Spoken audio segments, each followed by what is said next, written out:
Thank you. Since we're just coming back from lunch, I want to start by telling a couple stories to kind of get us into things. In 2017, McEwen University was, like a lot of universities that are expanding, they built a new building. As the building was nearing completion, someone in the purchasing office got an email from the builder saying, "We just changed to a new bank. Can you update your bank account number for us?" 2 weeks later, the builder sent an invoice for $10 million for the building. Actually, that's not $10 million is not that expensive for a building, but and they paid the invoice to the new bank account. And then a week later, the builder sent another email and said, "Why haven't you paid us yet?" Everyone here knows what happened there. The first email was fake, and the money was already outside of the country by then. Another story I used to live in Michigan, Lansing, Michigan, and our local utility, the Board of Water and Light, they have a customer support team. And like most customer support teams, they allow customers to contact them in many ways. They can call, they can email, they can text. One of their customer support professionals got an email from a customer, an actual legitimate customer, and it had an attachment in it. It said, "I'm having this problem. Can you please open this attachment with my bill and look at it?" So the customer support person double clicks on the email and opens it up. And it was actually an executable, and it was ransomware. It very quickly spread through all of the customer support team networks. It didn't actually affect operations. We still had power and water, which was really good, but they couldn't actually process payments for 2 weeks. And so the local power utility couldn't actually have anyone pay them for 2 weeks or answer any of their customer support questions, which was a really big problem. Final story I'm going to tell, I'm sure everyone here is probably familiar with the story. In 2016, John Podesta was working as the campaign manager for Hillary Clinton's presidential campaign. He got an email from Google saying that his Google account had been hacked. Please click here to reset your password. He was suspicious. He didn't think this was a legitimate email. So he went and he asked for help. He went and asked one of his IT people about the email. The IT person responded and said, "This is a legitimate email." At which point he then trusted the email, clicked on it, and 3 weeks later, all of his email appeared on WikiLeaks. These are all three of these stories are examples of what we all know as phishing. This, as Josiah was talking about earlier, we have lots of definitions of cybersecurity. We have probably even more definitions of phishing. I'm going to give you my definition because I like the way that it emphasizes two key points. So for me, phishing is a scam where an email message pretends to be something that it's not in order to get you to do something you wouldn't normally do. And so the key points on this is it's fraudulent. It's pretending to be something that it's not. And second key point is that it's something that you wouldn't normally do. And the reason I'm emphasizing those 2 points is because those are the points of leverage that we have to try to figure out when an email is phishing. Those are the things that make it dangerous, that gives us leverage to try to figure out what it is. And so the question that I've been trying to ask for a number of years now is those people, the purchasing person at McEwen University, the customer support person at the local power and water utility, or Mr. Podesta, when they get an email, how can they figure out whether this is a phishing email? What can they do, and how do they do it right now? We all do way more email than we would like to admit, and we all do this on a constant basis every day. How do we do it now, and what can we do better? And so that's been my goal. I've been trying to figure out how people recognize phishing in their own inboxes with the goal of trying to help them do a better job. And to do this, I took this interesting approach where the first thing I did is I started looking at experts. I went and I studied who's really good at doing this. Hopefully we are, cybersecurity experts. So I went and I talked to a bunch of professional cybersecurity experts who work professionally dealing with phishing emails and phishing compromises all day, and see how they did it in their own inboxes. Not what they tell other people to do, but how do they do it for themselves? when it's successful, when they successfully detect an email. And then I compared that with non-experts, regular people. How do they do it? Trying to understand what they do differently and what's the gap there that we can try to hopefully get people closer to how experts do it. Experts aren't perfect either, but they generally, we hope, do a better job. And if they don't do a better job, can we really get non-experts to be great at this if we can't even get the experts to do it? So this has been my approach, is trying to compare these experts and non-experts. So let's start with the experts, trying to understand how do experts, when they get a phishing email in their inbox, how do they successfully detect it? When this works right, what works? So what I did is I actually went through, I did these really long interviews where I pick out a single specific email that the person received, and then for two to 3 hours, interviewed them about that email. 2 hours is a very long conversation about a single email. I got a lot of data about each email, which was really interesting. We had to use some really interesting methods to try to get this. So here's an example of one of them that I call the typo. In this case, this was a cybersecurity professional. She's a manager of a team of cybersecurity people inside of her organization. She got an email that said, the subject line was, your Ann Taylor order. Ann Taylor is an online retailer of women's clothes. And it turns out she had recently purchased some clothes, and so she thinks, oh, this email is probably about my recent purchase. So she opens up the email to start reading it. She notices a bunch of things about the email. She notices that there's a logo on it for Ann Taylor that looks like their logo. There's a bunch of legalese at the bottom, which she's seen on some of their emails in the past. So this looks like an Ann Taylor email to her. There's a big button in the middle that says, please check the status of your order, that she can click to check the status. And as she's reading down the email, she notices a typo. And this really stood out to her. And the reason it really stood out to her is not because she was a cybersecurity professional, but because about a year before this, she had fallen victim to a phishing attack that involved ransomware that infected her computer.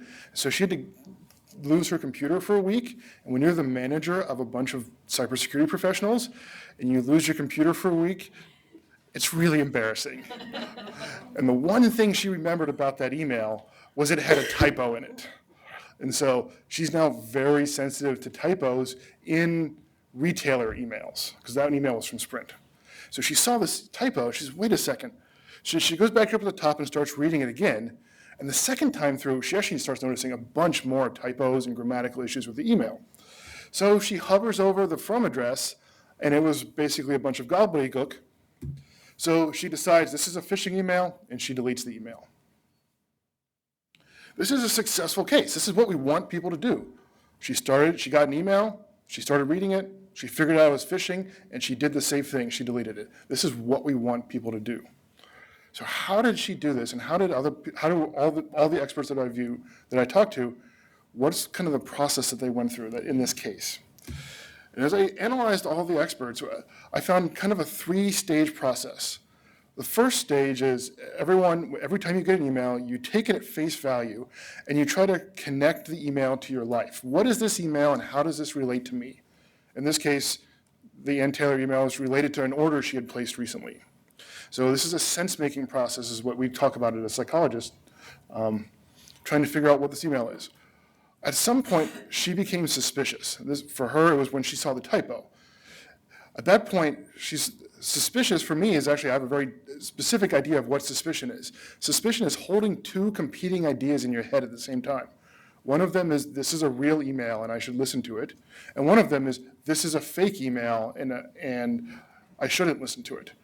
Suspicion is when you're holding both of those in your head. You don't know which one is right, and you got to figure it out.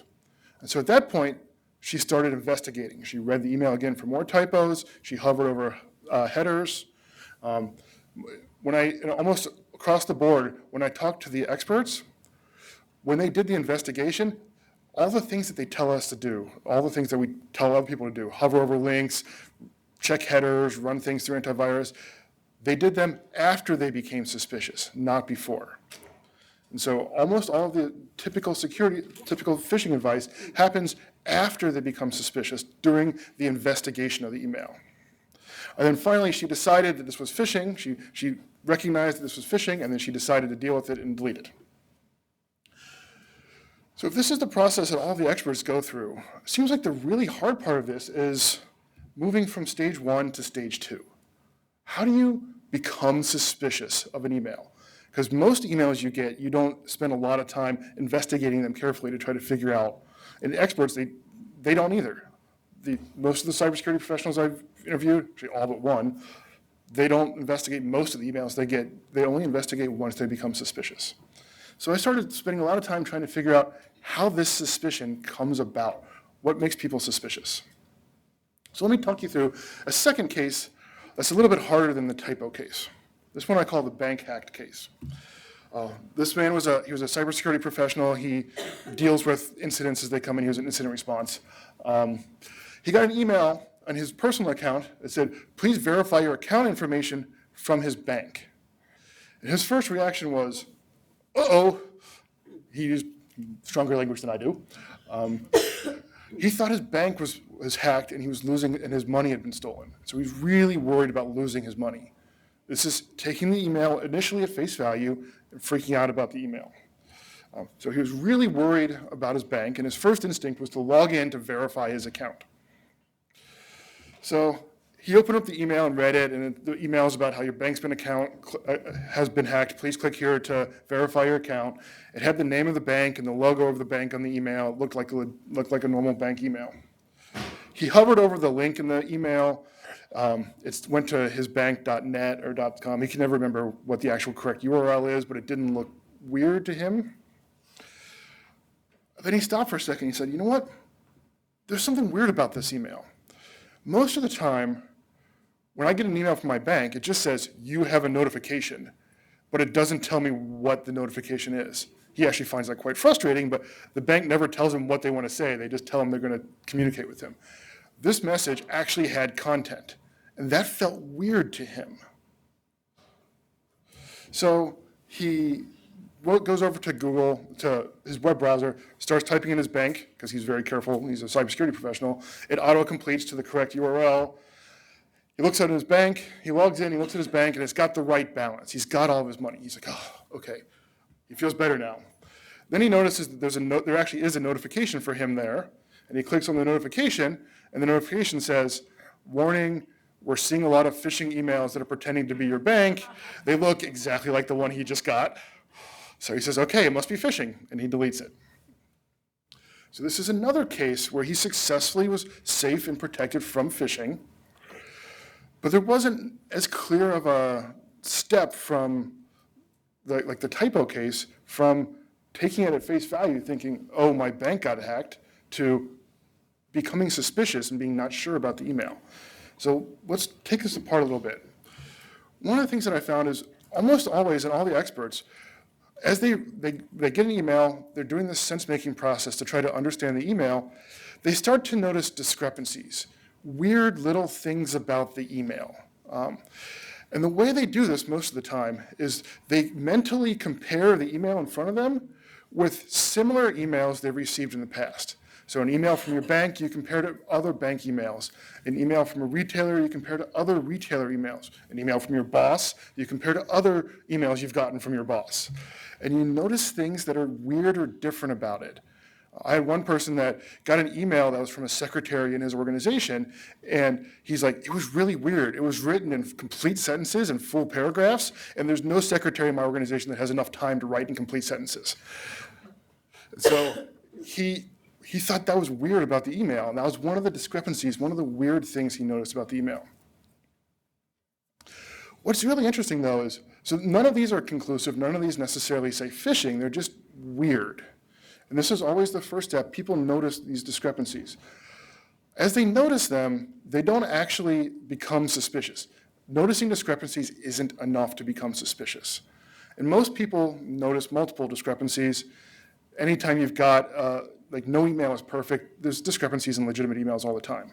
So discrepancies aren't enough to become suspicious. But what they do is they make people feel, I call it a low-level anxiety. They make people feel uncomfortable about the email. That's how they describe it to me. I feel uncomfortable about the email. And this discomfort creates a need for an alternative explanation, a different way of thinking about the email that could explain these weird things that they didn't get. It turns out there's a nice literature in psychology on what they call problem detection, which is when you've got a framing of the situation you're in, and problem detection is realizing the way you're framing your situation is wrong and you need to frame it in a different way. There's a great quote I like from Gary Klein: failures of problem detection are not so much failures to detect an indicator, it's not that you didn't notice something, but rather they're failures to reconceive or redefine the situation. And so that's the hard part about this situation, is they have to figure out not just that there's a weird thing in the email, but they need to have a different way of thinking about the email. And so what ends up happening is they're seeing these discrepancies, they start to feel uncomfortable, and then they see something that reminds them that phishing exists. And at that point, you get this big light bulb over the head moment. Aha, phishing could possibly explain these weird discrepancies. So they see what I call a trigger, something that reminds them that phishing exists. The most common trigger was they saw what I call an action link, a link in the email that the email is trying to get you to click. Typos or other things, but anything that they mentally associate with phishing emails, they go, oh, maybe this is. And then they're not sure if it's phishing, but now they've got this alternative way of thinking about it. And that's when they start going into the investigation step. That's when all of a sudden they're holding these two competing ideas in their head. It's real, it's fake, and they need to figure out which one's right, and so they start investigating. And that's when they do all the normal things that we tell people to do. So that's this expert process that they go through. They start by making sense of the email. They know what emails like this normally look like, and they start to notice discrepancies, weird things about the email that are different. These discrepancies make them feel uncomfortable and create a need for a different way of understanding the email. Then they see something that reminds them about phishing, and they go, oh, maybe phishing could explain this. At that point, they describe themselves as suspicious of the email. They're not sure about the email, and they start investigating the email, looking for things that might tell them for sure whether it's phishing or not. And then finally, in the last stage, all the experts were pretty good at using their own technical skills to recognize the indicators. They can hover over links, they can look at headers, they can run things through antivirus. I had a surprising number of people who would open up attachments in virtual machines that they ran. That was really common amongst the experts. So this is the process that experts go through when they successfully detect a phishing email in their own inbox. And this is really interesting to kind of write this process down, because then as you've got these different steps, you can identify different ways that this process can fail to work. And so I identified 6 different ways that this process might actually fail. It could be an automation failure where instead of actually trying to relate the email to your life, you basically automatically process the email and you don't even finish reading it. You could have a discrepancy failure where you don't actually notice anything weird about the email. And so because you never notice anything weird, you just can go through it like always and never notice that it's off email. You could have an accumulation failure where you notice weird things, but they don't accumulate into this uncomfortable feeling, so you never have this need for an alternative explanation. You could have an alternative failure where you feel uncomfortable about the email. You're not sure about it, but you don't know how else to think about it. And so you still take it at face value because you don't know what else to do. You could have a failure to investigate if you're new and don't know how to investigate, if you don't have the technical skills to investigate the email. Or you could have an evidence failure like Mr. Podesta did, where he tried to investigate the email and he got the wrong answer back. Those are 6 different ways that you can fail to detect a phishing message. And what's really interesting is when you start thinking about how we train people, you would need different types of training for different types of failure. No one type of training can necessarily help with all of these different types of failure. So this is how experts detect phishing emails. How do non-experts do it? How do people who don't have all these technical and cybersecurity skills, how do they do it? So I did a second study where I recruited a bunch of non-experts to do these same interviews, and then 2 days before each of those interviews, I sent them a fake phishing email, and I asked them about that. And about 2/3 of them fell for the email. They clicked and provided information. because I was running all the servers, so I knew this. Let me give you an example of what one of these looks like. So this is a case that I call Alice. Alice was checking her email during lunch one day. She's a secretary at a large knowledge work organization, or an administrative assistant, actually.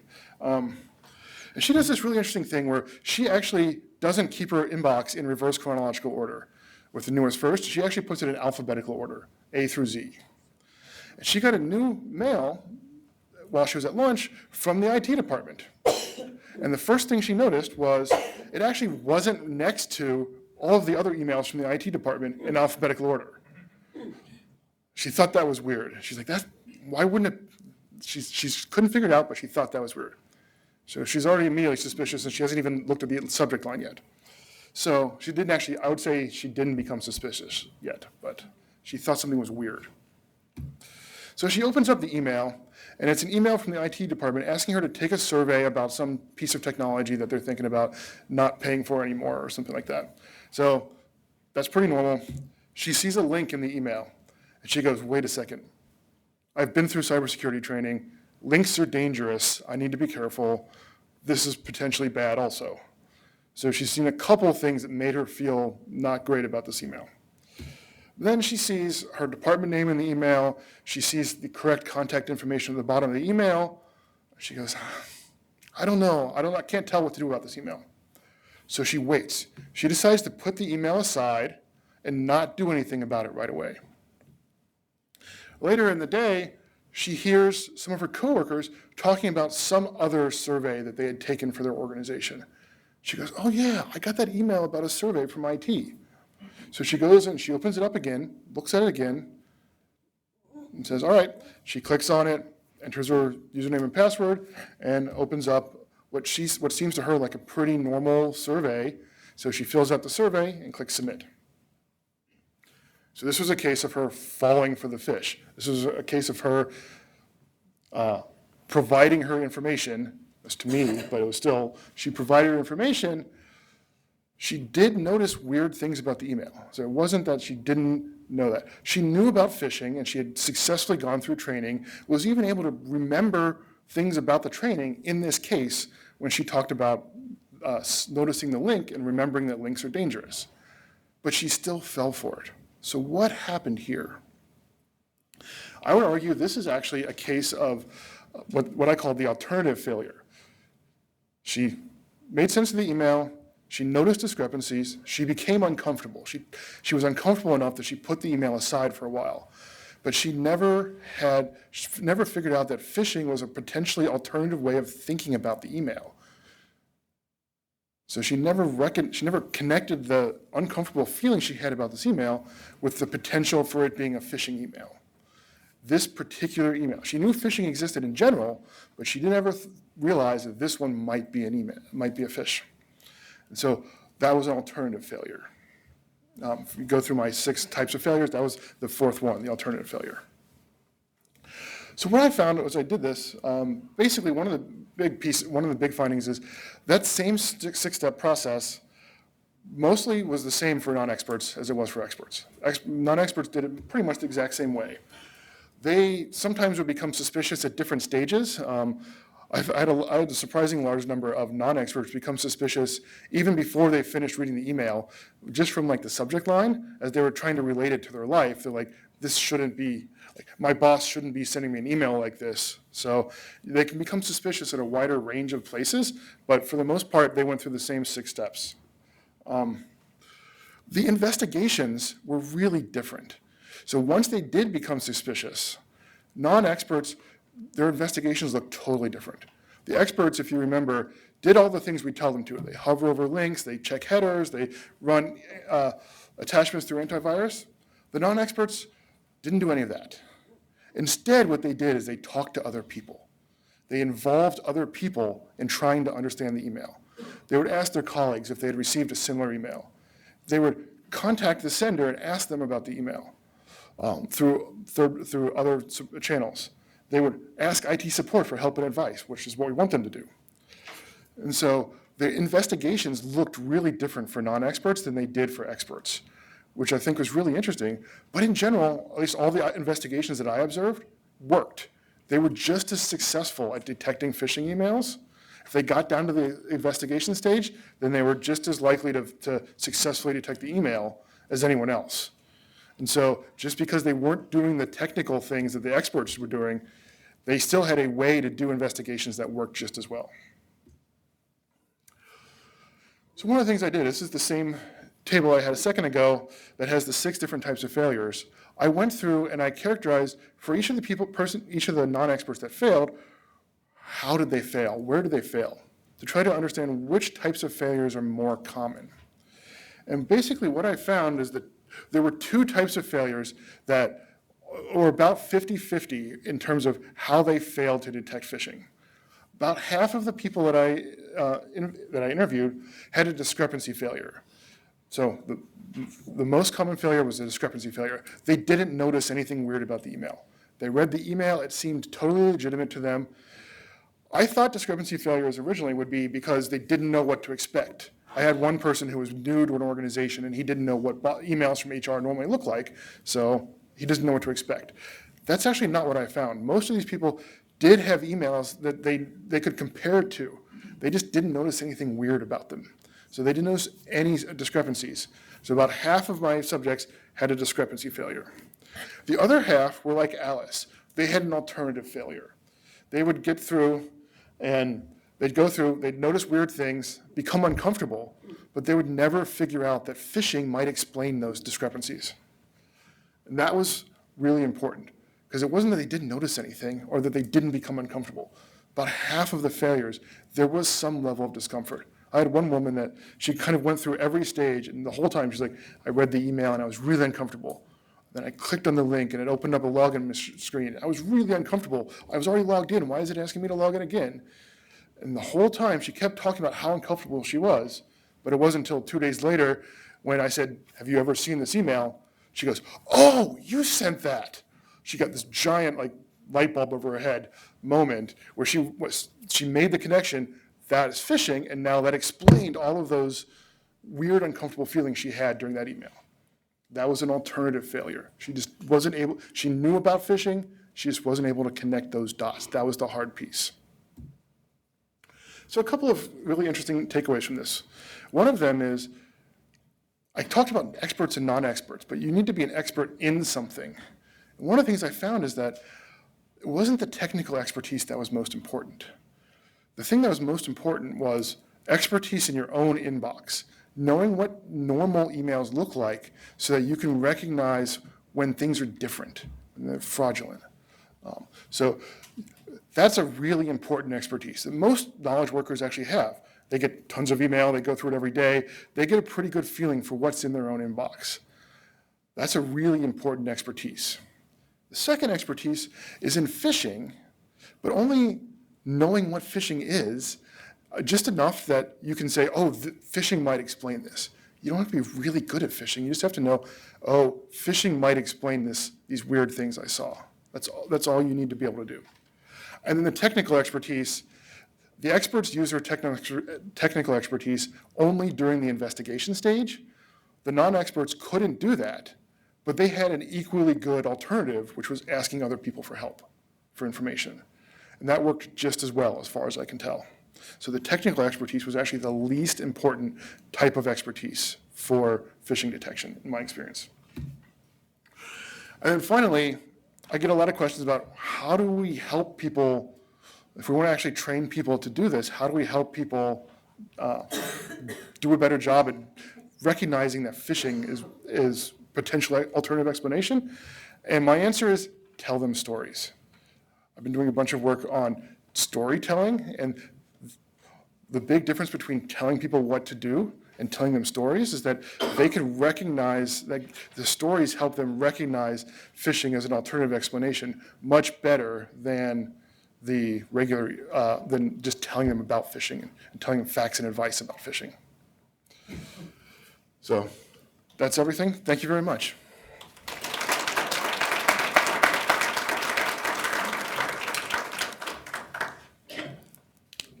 Thanks very much, Rick. Questions? One here.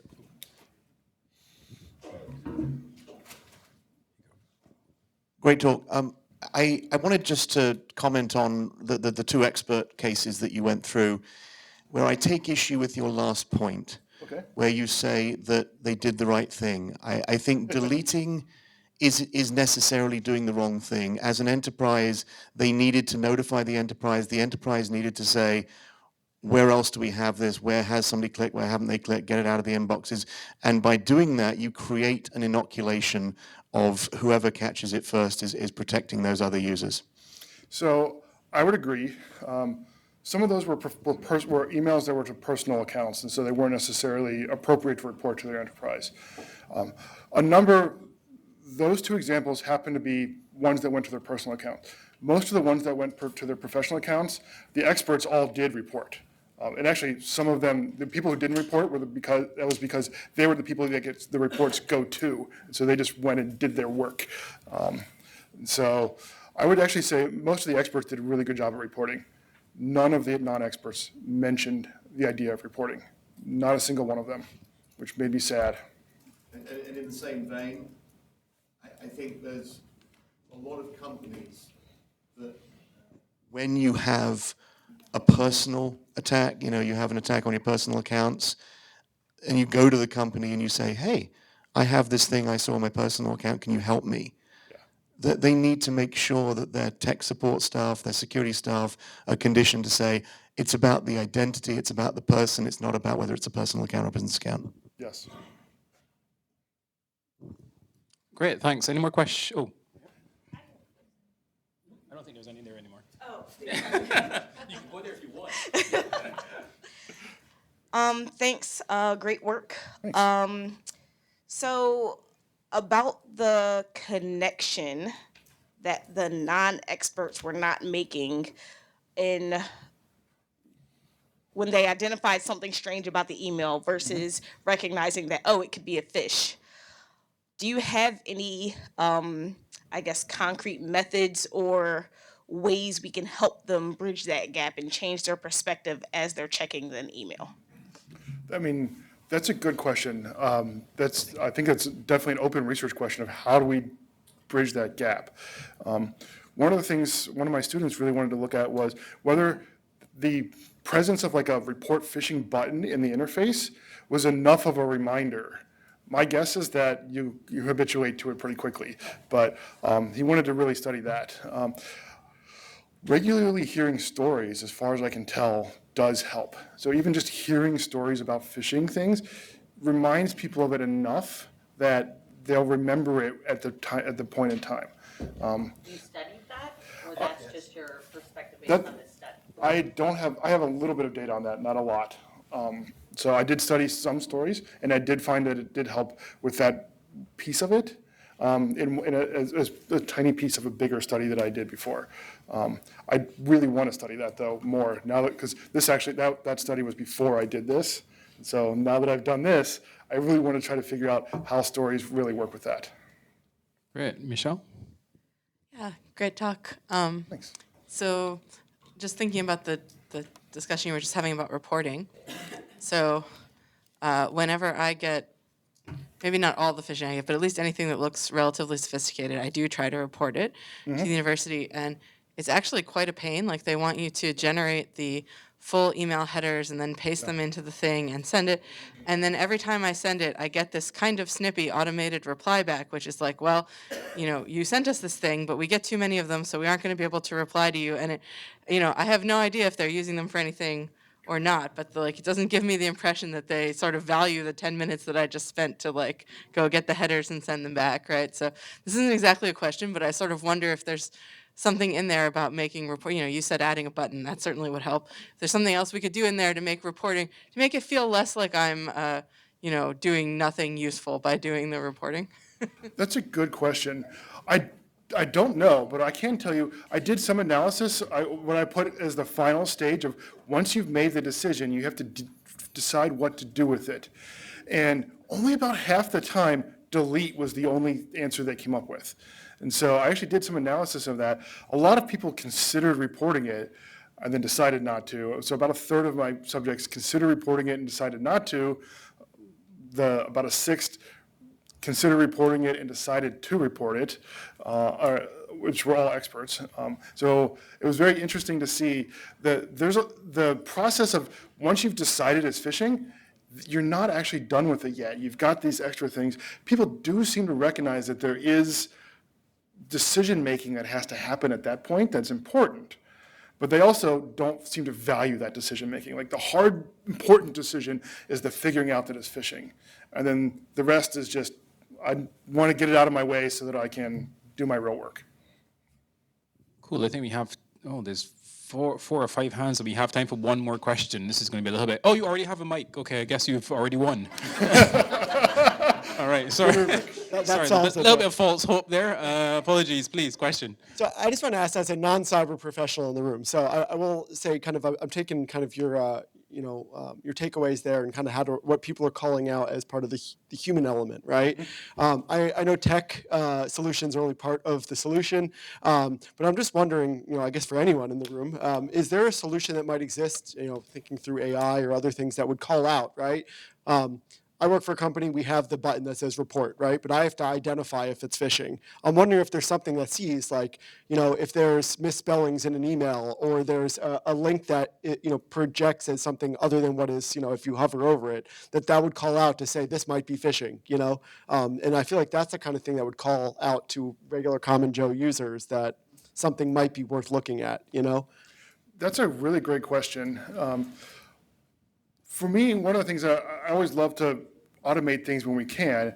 One of the things that was, and I wonder, like, what is the role that humans have in phishing detection? This study actually gave me heart because a lot of the core pieces of what the humans are doing, the thinking about what is a similar email and is this like those other similar emails? And then the other type of discrepancy that a lot of people had was what I called a frame violation, where it's this doesn't make sense for this situation. My boss doesn't ask me to buy gift cards type of thing.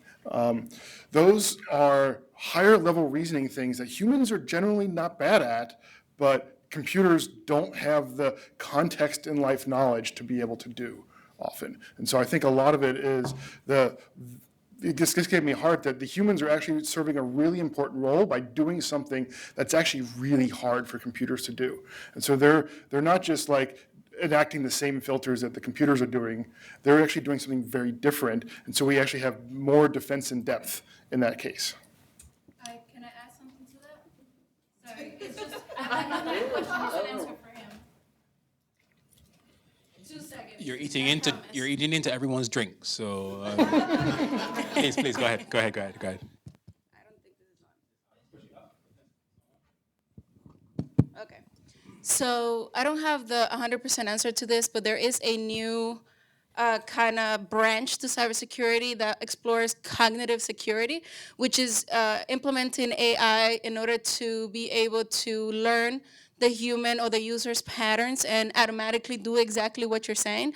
Like, this looks suspicious and this is why type thing. Sometimes it would work like a spam filter on steroids kind of thing, that it will identify things that us as human can let go or just don't notice. If you're like me and you get 3,000 emails a day, sometimes just going through them creates some mental fatigue, and there's a point where you think you're reading something and it's spelled correctly, and it's not even close to what you think it says. So cognitive security is something that is being implemented not only for phishing or emailing, but other security aspects related to the human factor. Perfect. I think thank you very much for pushing that. That's really important. Right, so let's once again thank Rick. Thank you.